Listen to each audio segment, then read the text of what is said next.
नमस्ते महाराज जी, त्रिवार नमस्ते महाराज जी। महाराज जी, मेरी शंका ये है कि अणिमा और लघिमा जो रिद्धियाँ होती है, अणिमा और लघिमा, वो रिद्धियाँ क्या आज के युग में भी पॉसिबल है? महाराज जी तो मान लो इतनी तपस्या करते हैं और अगर उनको वो रिद्धियाँ वो नहीं मिले या दूसरी रिद्धियाँ मिलती भी है तो उनका महाराज जी उनका उपयोग क्यों नहीं करते? अगर वो उपयोग करें तो समाज के लोग दूसरे देवी देवताओं के पास में भी नहीं जाए और जैन धर्म की प्रभावना भी बढ़े। देखिए, मेरी ऐसा शंका है, समाधान कीजिए। शास्त्र के विधानानुसार पंचम काल में कोई रिद्धि नहीं होती। रिद्धि का मतलब है तपो विशेष से प्रकट चमत्कारिक शक्ति। ये सारी शक्तियाँ स्वतः प्रकट हो जाती है। पंचम काल में ये होती नहीं, चतुर्थ काल में होती है। पंचम काल में वर्तमान में ऐसी कोई रिद्धियाँ नहीं हैं। सिद्धियाँ जरूर हो सकती हैं, रिद्धियाँ प्राप्त होती है, सिद्धियाँ की जाती हैं, लेकिन मुनिजन अपनी सिद्धियों का प्रयोग नहीं करते। प्रयोग करने में भी उन्हें दोष लगता है, इसलिए वो उनका प्रयोग नहीं करते हैं। पर उनके पुण्य का प्रताप कुछ ऐसा होता है कि बिना किसी प्रयोग के ही लोक का सारा काम हो जाता है। मैं आपको एक घटना सुनाता हूँ। सन 1987 में गुरुदेव के सानिध्य में नैनागिर में पंचकल्याण गजरथ प्रतिष्ठा महोत्सव होना था। नैनागिर में पूरा ड्राई एरिया, प्रशासन लगा हुआ था। 400 फुट तक के बोरिंग कर लिए, एक बूंद पानी नहीं। पूरी कमेटी हैरान परेशान, पानी के बिना इतना बड़ा महोत्सव कैसा होगा?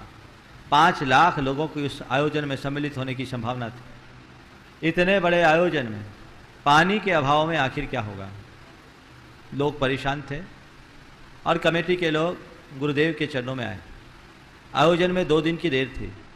मैं गुरु चरणों में ही बैठा था। उन दिनों में क्षुल्लक अवस्था में था। और जब गुरु चरणों में उन्होंने कहा कि महाराज जी पानी के बिना क्या होगा, ये बड़ी चिंता है। गुरुदेव ने बहुत सहजता से कहा, चिंता मत करो, प्राणी अपने साथ खुद पानी लेकर आएगा। चिंता मत करो, प्राणी खुद पानी लेकर आएगा।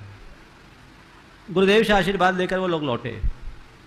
रास्ते में उनके मन में आया कि एक नाला के किनारे बोरिंग कर रहे थे, जो 35 फीट के बाद दलदल निकल जाने के कारण, दलदल आ जाने के कारण रोक दिया था। चलो उस पर पंप चलाकर देखते हैं। उस 35 फीट के बोर में उन्होंने पंप चलाया और प्रति घंटा 5000 गैलन पानी उस छोटे से बोर ने दिया। और एक छोटे से बोर ने इस पूरे महोत्सव को पानी पिला दिया। 5 लाख से ज्यादा लोग उस महोत्सव में सम्मिलित हुए। गुरुदेव के द्वारा उसी महोत्सव में पहली आरिका दीक्षा दी गई थी 10 फरवरी 1987 को। आरिका गुरुमती, दृढ़मती आदि 11 आरिकाएं थी और बहुत बड़ा महोत्सव था। उस छोटे से बोर ने सबको पानी पिला दिया। महोत्सव के समापन के बाद 10-20 हजार लोग बैठे थे, रुके थे। दूसरे दिन तक पानी मिला और तीसरे दिन जब मोटर चलाया वहाँ कोई पानी नहीं निकला। लोगों ने पूछा पानी का क्या हुआ? बोले जो पानी लाया था वो पानी ले गया, जिसके लिए पानी आया था उसका पानी हो गया। ये गुरुजी ने कोई मंत्र तंत्र से किया, ऐसा नहीं। महान आत्माओं के पुण्य के प्रताप से स्वतः सारी अनुकूलताएं प्रकट हो जाती है। मैं दूसरी घटना सुनाता हूं। 1994 में संघ अमरकंटक में था। अमरकंटक में जो अपना सर्वोदय क्षेत्र बन रहा है वो भूतल से 120 फीट हाइट पे है। वहां की रोड से 120 फीट की हाइट है अपनी। ऐसे ही वो समुद्र लेवल से 3600 फुट ऊंचा है, हिल स्टेशन है। और पूरी बॉक्साइट की खान, वहां नीचे कुआं से पानी आता था जिसमें 80 हाथ रस्सी लगता था। पर कुआं के बिना क्षेत्र कैसे होगा? कमेटी कुआं खुदवा रही थी। 48 फीट कुआं खुद गया। पानी तो दूर की बात, मिट्टी में नमी तक नहीं आई।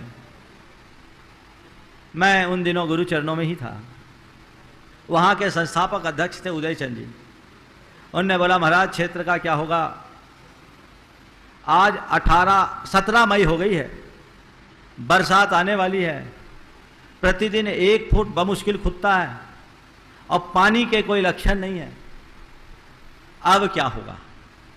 संयोग था उस दिन गुरुदेव का आहार उन्हीं के चौके में हुआ।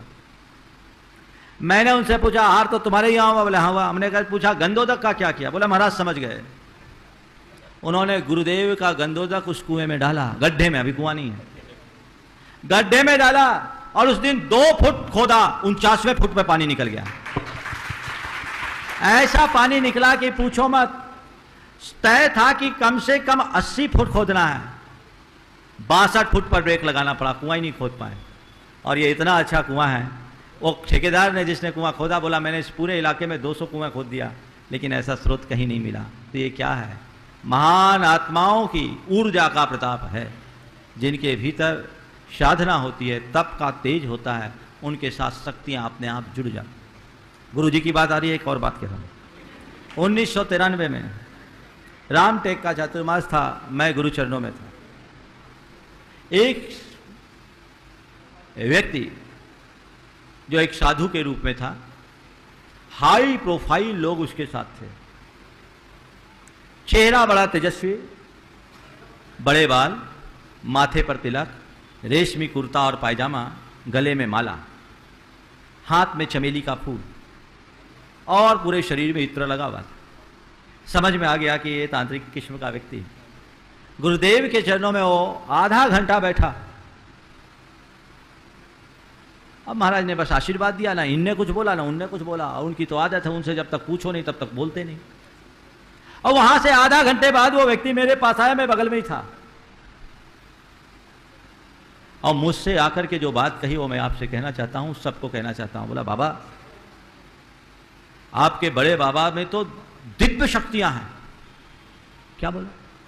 बोला महाराज बाबा, हम जिनके पीछे भागते हैं वे सब इनके इर्द गिर्द घूमती है, पर ये उन्हें नजर उठा करके भी नहीं देखते। बोलिए आचार्य विद्यासागर जी महाराज जी की। ये अद्भुत शक्ति है। तो समझ गए? तो हम अगर ठीक साधना करेंगे तो स्वतः सब आएंगे। भगवान महावीर का वचन, धम्मो मंगल मुक्तिठम अहिंसा संयमो तवो देवा विजस नमन संति तस् धम्मे सयामनो। यदि हमारे हृदय में धर्म प्रतिष्ठापित होगा तो देवता खुद नीचे आकर के अवतरित होंगे, हमें देवताओं को बुलाने की भी आवश्यकता नहीं पड़ेगी। वाह।